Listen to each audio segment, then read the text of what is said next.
Today I'm building a Pip-Boy out of EVA foam using my templates. Done a few of these videos before, but the way I make templates is I build the prototype first and then extrapolate the templates from that prototype. That's what you're watching when you watch one of my tutorials. So while they're useful as a scratch build tutorial, they're not necessarily great template guides, or so I've been told. Now that I read into there. So this video is for the benefit of those who picked up the templates, link below, or who saw the original video and hate time lapses. It was a thing back when I made that video. No one would watch a YouTube video longer than 4 minutes. I had to time lapse. Whereas these days, the algorithm won't promote a video shorter than 10. Madness. I'm gonna start out with green EVA foam to save time on painting. My favorite thing to do. If you're in a time crunch, always see if you can find EVA foam that matches the main color of your final product. A painted Pip-Boy will always look better in terms of weathering and realism, but give yourself a couple of weeks of lead time for the paint to dry. Seriously, I built one out of standard gray EVA foam a couple weeks ago,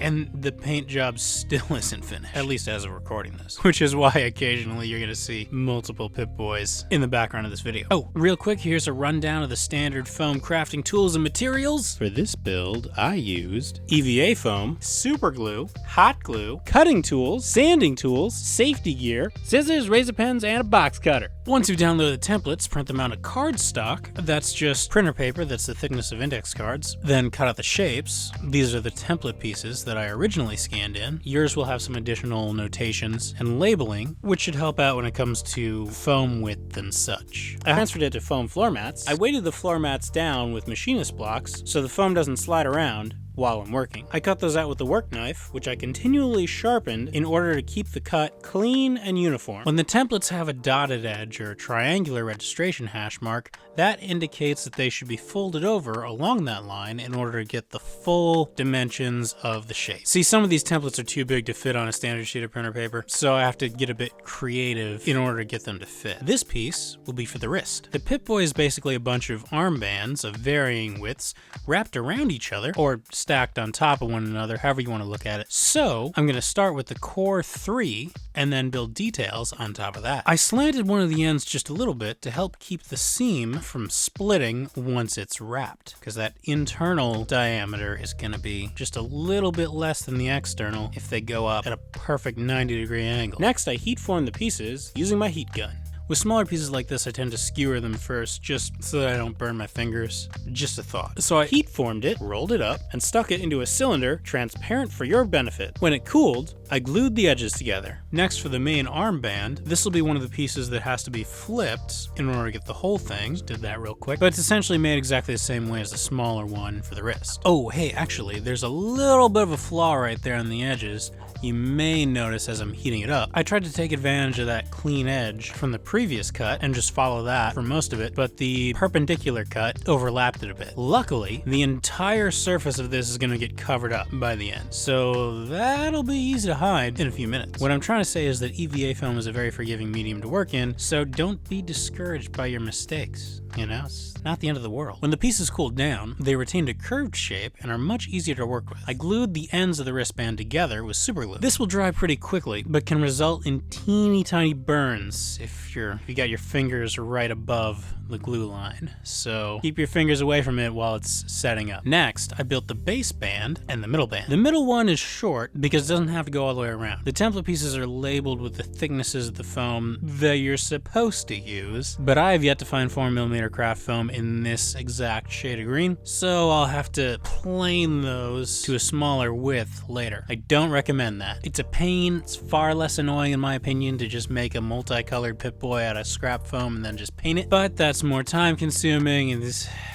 It's not the route I went. This is the hole that I dug for myself, so let's just power on through and hope I can dig my way out. Did you put in buttresses? Oh, you didn't? And that's how he died. I heat formed and glued those pieces exactly the same way as I did on the previous ones. Now to stack the rings and form the basic gauntlet. I used hot glue to inset the wristband into the main armband. Because I cut outside the lines instead of on the lines, my gauntlet came out a little bit bigger than it was supposed to, so I added some extra 2mm foam foam bands to the wrist in order to get it to fill in the gap. Next, I cut the base band down to something resembling 4mm and wrapped it around the base of the armband, the part near the elbow. It should come out looking something like a telescope, like a ridiculously wide telescope.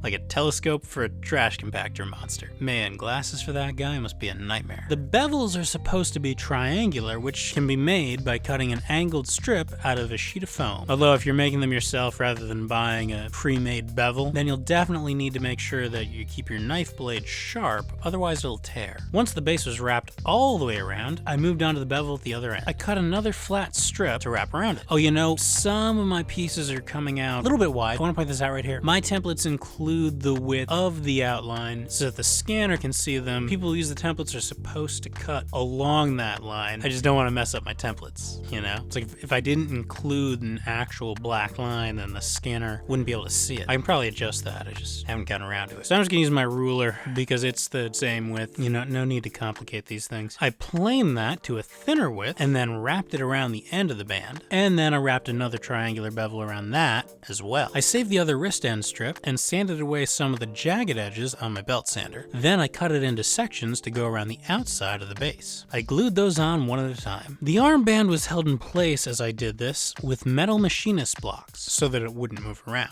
There are 16 of these pieces, but only 12 are fully visible, so you can skip those if you want. I'm trying to make sure that all the seams are generally in the same spot so that I can cover them up with the monitor box later. Also, I'm trying to cover up that one detail that got blackened by the belt sander. And that's why you shouldn't use a belt sander as a pencil sharpener, unless you want very specific graphite weathering. Next, I cut a narrow band to go above the base band. On the last Pip-Boy I made, I was able to get away with using puzzle piece strip from a floor tile, but these tile strips were a little bit of a different size for some reason, which made them useless. Thanks, manufacturers. This was thin enough that it didn't have to be heat formed, but I got into the habit of it, so whatever. I wrapped it around the armband, making sure that the gap would be hidden by the monitor, just like the seams. Speaking of, let's get to work on that. I traced the template piece and cut it out. Foam doesn't like small curves, so after I cut them, I smoothed them out on the belt sander. Then I cut out the rest of the pieces, most notably the console plate. Before cutting it out, I drilled out the Geiger counter window with a leather hole punch. I did this just because the edges of it are so thin that they might rip if I do it after I cut it out. If you have a leather hole punch kit or just a metal pipe, then this is infinitely easier than trying to use knives and then a rotary sanding tool, but it will require a little bit of elbow grease. Once it was cut out from the foam sheet, I trimmed the flash and cut notches for the heatsink. Then I cut out the palm controller. Being that it's sort of an egg shape, it needed a lot of cleanup on the belt sander. Then I cut out the rest of the detail pieces and the structural pieces and sanded them as needed. I glued the CRT screen box ends to the outside of the armband. The reason why one is so much smaller than the other is because the screen is sort of inset more on the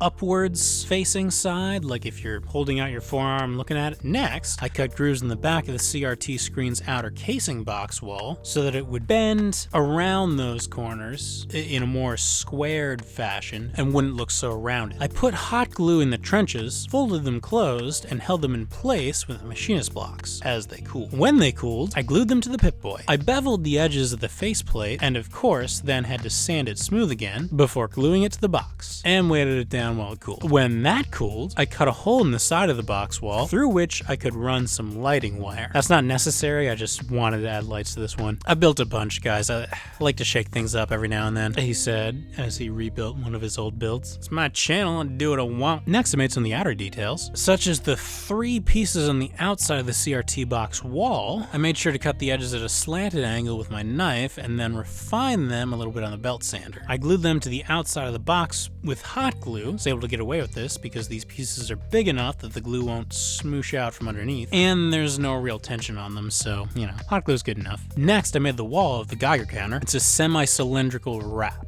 So to cut down on the tension that will be working against me when I attach it, I sliced it down to about 3mm thick. I guess you could cut it out of 2mm craft foam, but you know, then there's the color issue and it'd be really weak. Like it would look like bent up metal when you're done, like damaged metal, you know, rather than formed metal. Just a thought. And then I glued it in with super glue. Next, I made a Geiger counter screen by drawing a gauge onto a half circle of white foam with Sharpie markers. Then I covered it with plastic and a piece of metal colored foam, which is a thing now, by the way, like in craft stores. You can get a lot of it's pre-patterned and pre-textured, really save you a lot of time. I actually use it for some of the detail paneling on my BD1 droid. Then I cut another hole in the console surface for lighting, but I'm getting ahead of myself here. Next, I cut the puzzle pieces off of a strip from the floor mats and sanded the edge into a rounded bevel on my belt sand. Then I cut sections from it and glued them around the exterior of the armband at the point where the thick armband section transitions to the thinner wrist section. This mostly covers that white spacer foam, but to continue with the detail, I added a bunch of triangular pieces. Those are also patterned. These go in the notches and in various places around the outside of the Pip-Boy. Then I used scrap triangular bevel pieces to go inside the notches in between the triangles, which will cover up the last of the exposed white foam. I glued the remaining triangles to either end of the narrow armband, and then glued this little step piece to the edge of the console. No idea what it's for, but I glued baffles on top of that. Those double as patterns for the heat sinks, by the way. Then I wrapped the last remaining large band around the armband, the main one that is. Now it's supposed to rise up and over the screen cover, so I made little supports for that as well. I also added a few small circular details here and there. I used my leather hole punch to cut some circular light platforms while I was at it. Then I used one of my smaller hole punches to drill holes for the LED lights to thread through. So I glued on the donuts. That's the technical term. Then I ran lights through them. When I was happy with the placement, I closed it up, as well as closing up the base of the Geiger counter there. Then I added some strips to the edge of the armband. They flare out on the other side to match the width of the CRT screen base, just to make my life difficult. Now I'm going to use more of those baffles to make the heat sinks. The ones below the Geiger counter are longer. To diffuse the light on the inside, I used wax paper. This spreads the light around evenly-ish. I mean evenlier. Next, I made the screen base from some gray 2mm craft foam, which I cut out and then glued to the, I messed up.